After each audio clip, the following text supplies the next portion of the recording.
Welcome to Wine Country at Work. I'm Ralph Amicis, and I'm your tour guide. Today we're at the Regusci Winery. This is a place I've gone to for many years. It's in the beautiful Napa Valley in a wonderful historic building. We're going to be talking with the staff today about how they make it work here when you have so many people coming through, so many people enjoying, and so many people drinking wine. Well, Neil, what is it that you enjoy the most? You've been in this for a while now. Something must keep you showing up each day. Yeah, I don't think there's any one thing that I could put my finger on. I think obviously the people side of it, meeting guests, meeting folks who are basically on vacation and in relaxation mode. It's wonderful to talk to folks from just such a massive variety of backgrounds, not just countries, but just backgrounds in general. And I like to think a little bit of what we do here is to help them along that discovery process of what wine's about, what works with wine, what works with their palates, what doesn't work for them. So, I mean, working in the hospitality business, certainly in the tasting room, it's always a constant source of fascination for me when new guests come in and how they came to be here. Then, working with on the other side of the bar with some of the folks who are here at Regusci, we have a very disparate set of characters, and there's rarely a dull moment. There's always something happening, which is really entertaining. I have to tell you that your coworkers did say that you were very good at putting together a really interesting team. Well, that's very good of them. Thank you. Yeah. And I know from years of running businesses that it's having diversity in your team that keeps a team dynamic, because you fill in the different spots. Yeah. It really makes for an interesting experience when I come here. It's funny, is because as tour guides, we really keep track of what the tasting rooms are doing for people. And one thing that my people always have a good time here, but they always have a different time. It's never the same experience. Every experience is different for them. Yeah. And the people who they deal with are very good about finding the common ground with them.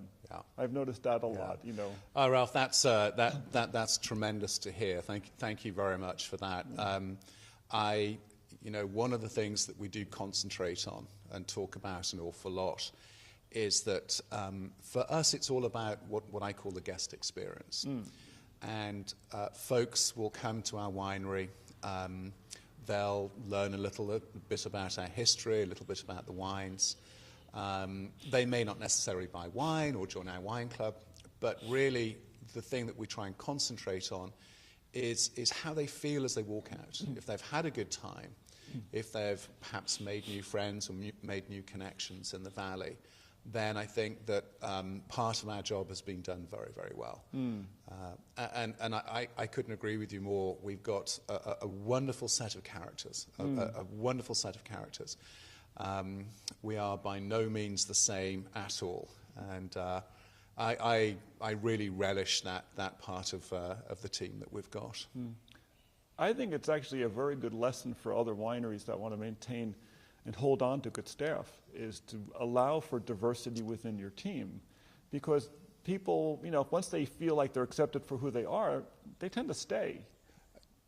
Hopefully, yes. Yeah, hopefully, yes. And turnover in staff is one of the biggest challenges most wineries deal with. Yes. And it's one of the things, every winery gets some turnover. Yeah. But some have excessive amounts of turnover. And I think it's because they are not necessarily accepting of, lots of different people come here. Well, lots of people, different types of people pour too. Yeah, absolutely. It does speak to a certain level of culture, I think, within certainly us as part of the extended Regusci family. But also, I think, I know that every single one of the staff in the team truly enjoys what they do, and it's one of the things I try and search out very, very quickly when we talk to prospective new team members. Do they have a passion for wine? Do they have a passion then also for food? and a passion for what Napa Valley is about. Those are qualities which are ranked very, very highly with me. What's your favorite part of the work? The people who come in, the different types of people that come in, the different personalities, and just sharing the love of wine. I mean, it's really, my job is easy. How knowledgeable do you find people are generally? For the most part, you know, they just want a good experience, and they want the wine to be awesome too. So, you know, you come in where people really know about it, and then you come in and they're virgins. So right.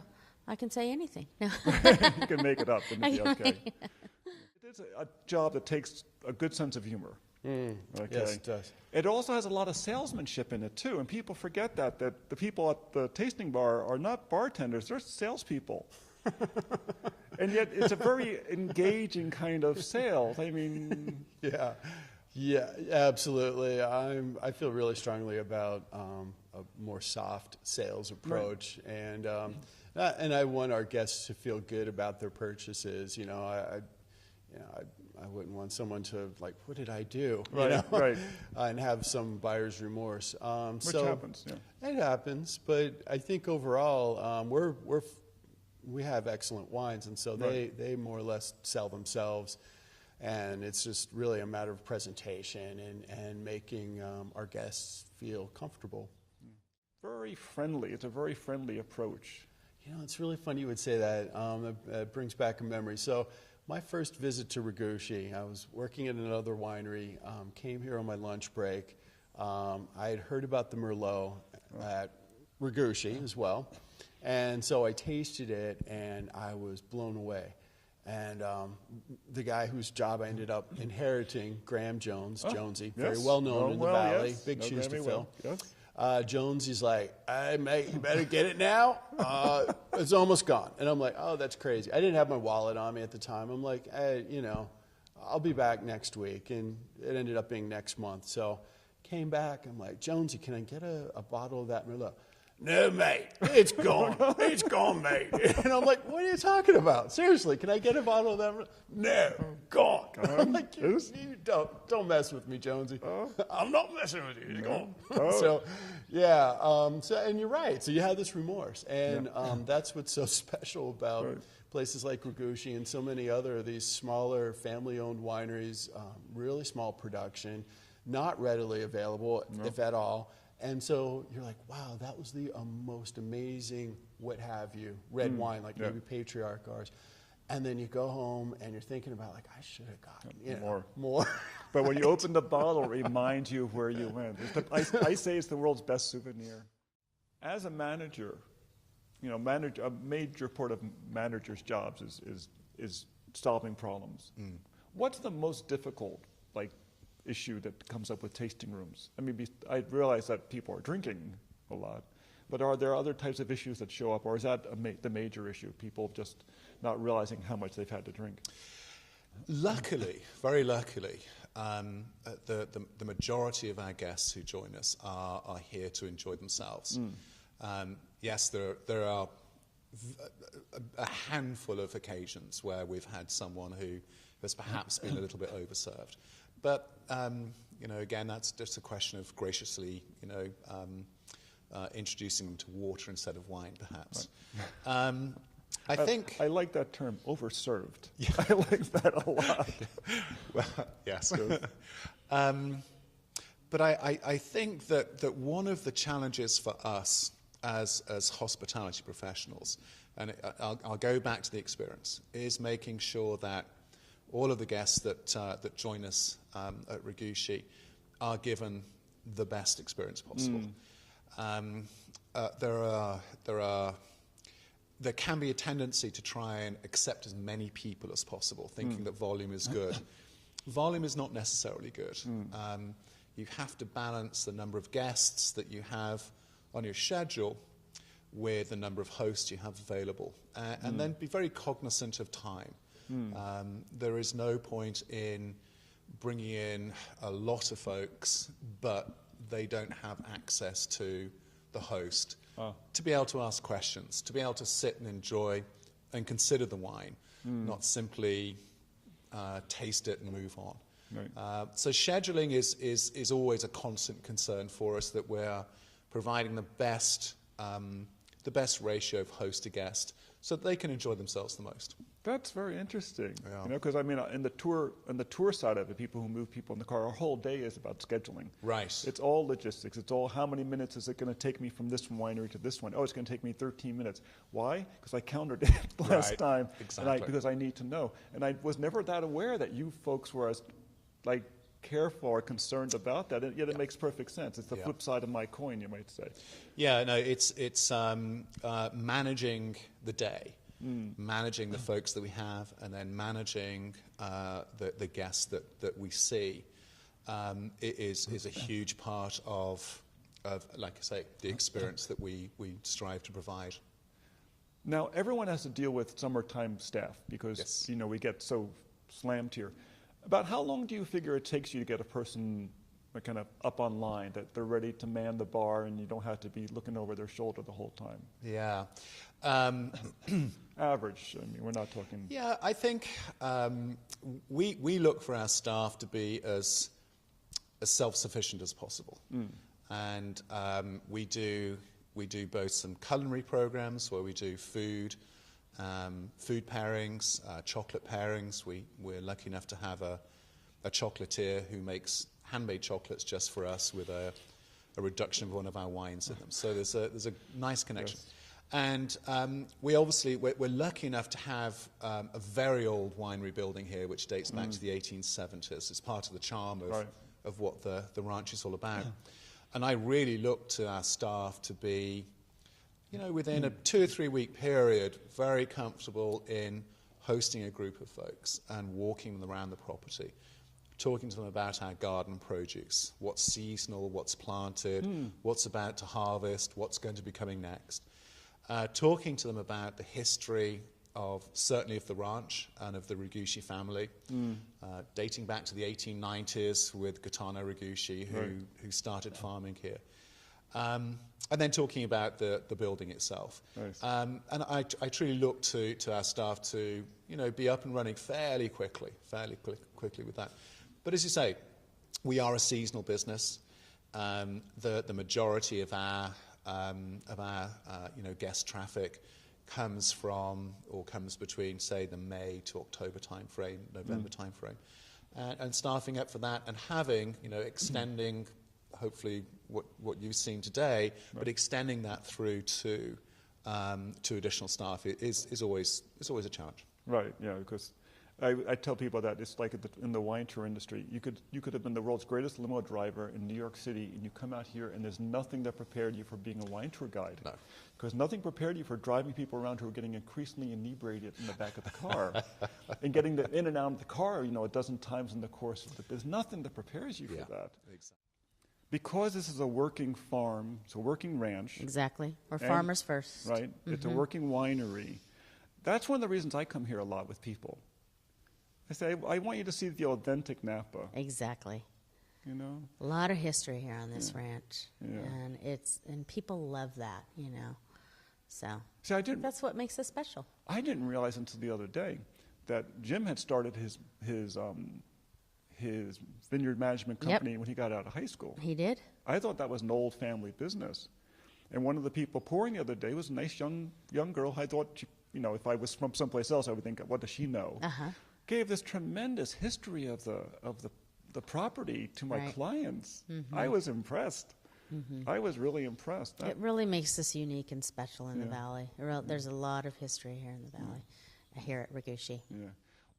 You should realize that you are a favorite among the tour guides. You guys have a tremendously good reputation among the tour guides, which is not universal in this valley.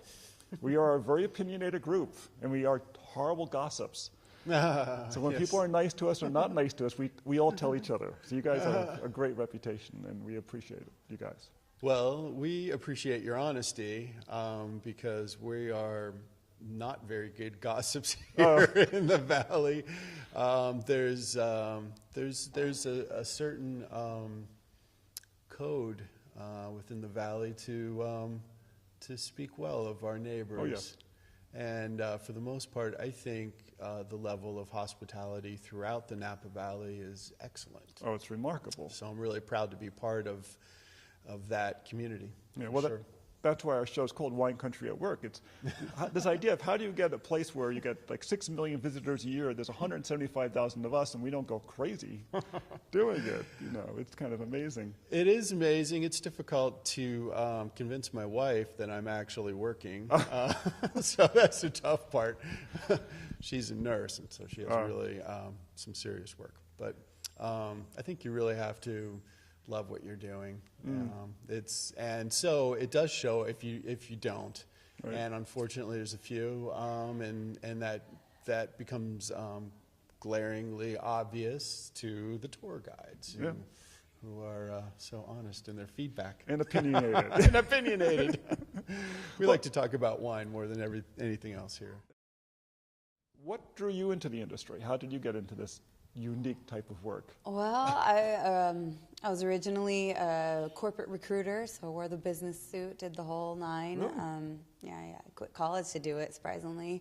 Went for the money, and then I realized politics and money aren't everything, and I went to culinary school. So I'm a trained chef, French trained Le Cordon Bleu, and I specialize in opening restaurants, very stressful, traveled all over the nation and the world doing it, and found myself in Napa to do an opening, and I did 1 and 2, and I kind of got burnt out.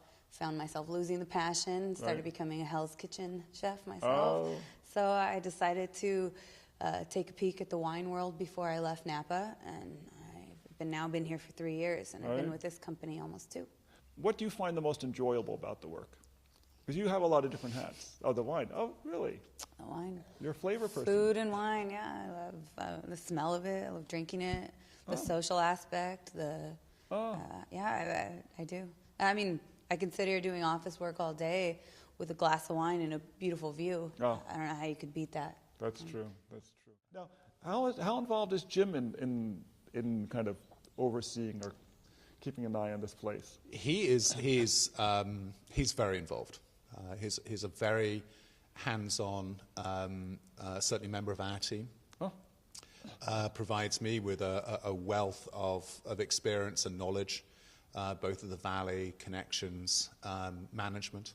No, he's a very welcome, hands-on, head of the family. A lot of what you see here at the ranch is down to Jim Regusci. So he's a great character to work with. A great character to work with. He's always struck me as a tremendously capable person. Yes. But with very little muss or fuss about it. Yeah. You know. I think Jim, and I hopefully he won't mind me saying this, I think he's lived in the same pair of Wrangler jeans and Regusci t-shirt and cowboy boots for a long while. But that's his nature. Right. Jim does dress up, but he looks uncomfortable in a good way. A good way. Jim is far more at home on a backhoe or on a tractor in the vineyards, but beneath that sort of gregarious farmer character, there is a mind that is constantly looking ahead, and also has a tremendous style. It is for being a historic winery, and for being a ranch. A very elegant tasting experience. There's a subtle elegance about the place and gracefulness that is impossible to deny. I always love bringing clients here because it always surprises them. Oh, well, again, thank you, Ralph. That's very kind. We have, a lot of what we do in the tasting room. I do feel we're a certain amount we're not actors on a stage, but there is a stage setting in that sense. Again, we're lucky enough, we're sitting in this room. This room dates back to the 1870s. Yeah. This used to be an old brandy distillery. Really? And it would be difficult to try and recreate this age with any level of authenticity. It is just what it is. Yeah, Hollywood would be hard-pressed. First time I saw this room, I thought, we need some kind of baronial tapestry on the wall with crossed swords on it and stuff like that. Yeah, yes. Well, they do go, it's hard to get away from one's roots. Yeah, thank you. Sure. Have you thought about making wine yourself? It's a possibility. I'm definitely seeing where this is headed, and I'm going to give it, some more time here, some more exposure, learning every avenue of the business, and it's definitely possibly on my mind. We'll definitely become a certified sommelier this year. Oh, so excellent. I was fighting it for a while, but I might as well go for it. Skills matter. Yeah. And it must be very interesting working around these types of buildings. Well, it is. The place itself and the buildings in particular, when I first visited, I felt like I had been transported to Europe. I spent a year in college living in Europe and traveling all over, and it really takes you away. It's amazing. And so, yes, there's that old world style, and I think wine's very much a product of the place. Like you said, you go home, you pull the cork, it takes you back. Well, these buildings were built mostly in the 1870s, so some of the oldest winery buildings in Napa Valley, if not, all over Northern California. And so not much has changed with these buildings, and so there's just the ambient, I know it's kind of odd, but in the dirt, the ambient yeast, what's in the air and in the soil, the sunlight, it all translates to the wine. And the Reguscis are very much old world style winemakers. They're not employing a lot of any type of trickery or anything like that or gimmicks. So there's that certain rustic old world feel to it, and so. You have Italian, blood in you. I've traveled through Italy and I fell in love with the area. Named my first daughter Isabella because I love Italian names, and so I could see why you'd have a connection. And our guests have all type of different, feelings of. Some kind of deja vu, have I been here before?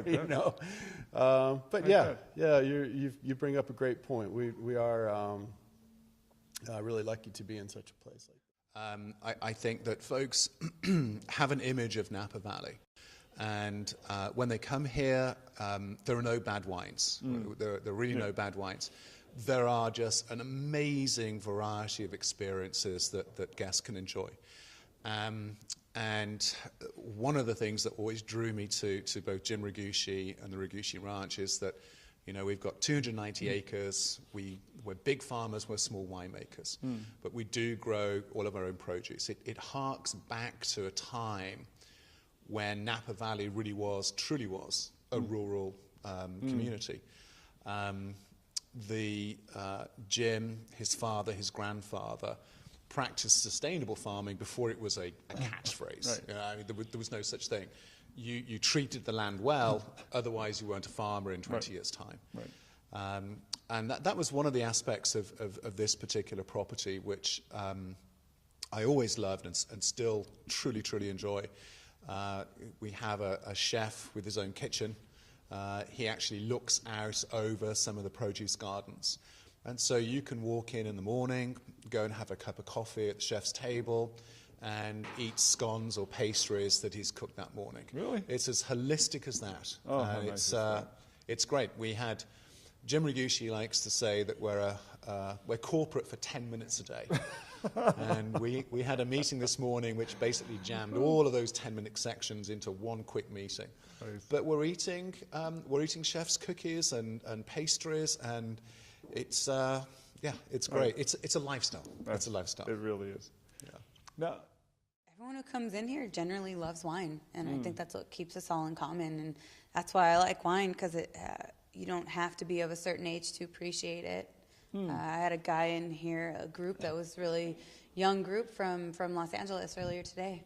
They were wearing their colorful clothing and definitely not your typical tasters, but they knew a lot about wine and were very cultured. I think it's open. I don't really notice. I think we get a wide array of people.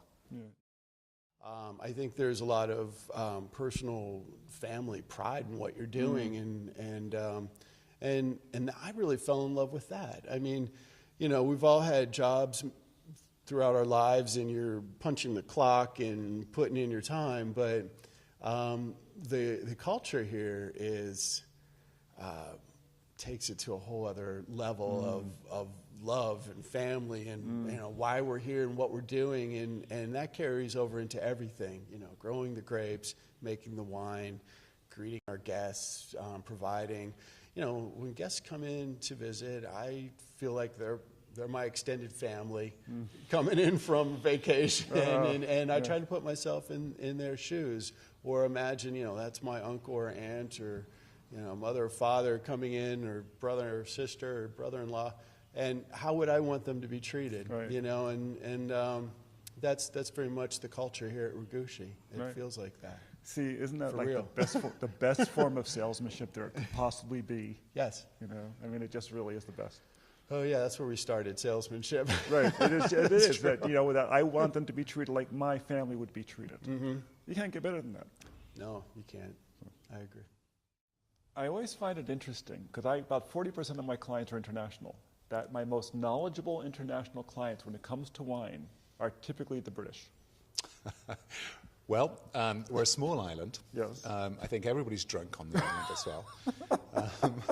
But actually, if you look back through English history, and also through French history as well, a little bit of Portuguese history, there's always been a very close association with wines. At one point, England actually owned Bordeaux through marriage. Oh. And it's one of the, it's kind of it's an interesting little snippet that comes up every now and again, especially when we have some of our French guests who join us. If you roll the clock back to 1100 AD, again, through marriage, England owned Bordeaux. All right.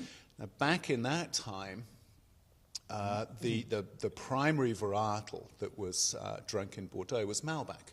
And it was actually called black wine because of its color and its density. Malbec traditionally is grown more towards the east side of Bordeaux. Now, when the English occupied Bordeaux, Malbec didn't suit the English palate. And so the English preferred wines from more the west side of Bordeaux, so more of the Cabernet Sauvignon and Merlot. And in fact, the French used to make, or still make, what's called claret. Right. So claret in England is a Bordeaux-style wine. Right. So yeah, there's always been a very strong association between French region, French wines in general, and the English consuming public. Well, I know that the black wine of Cahors was the royal wine of the Tsars. Right. It was the only wine that they were allowed to drink. Yes. You know. The valley's beautiful. There's not many places in the nation you can get something like this. It's almost stuck in time, but it's still progressing in the same way, which is magical in a sense.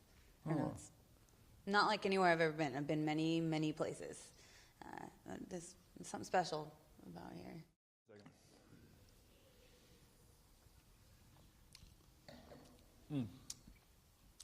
It really is a nice wine.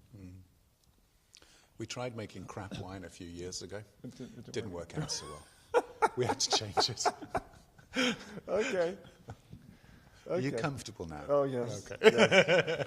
Yeah, well, the glass used to be up to here, too, so. Okay, whenever you're ready. Yes. Okay. Excellent. We may have to split that. Okay. I will count you in now. Okay, thank you. All right.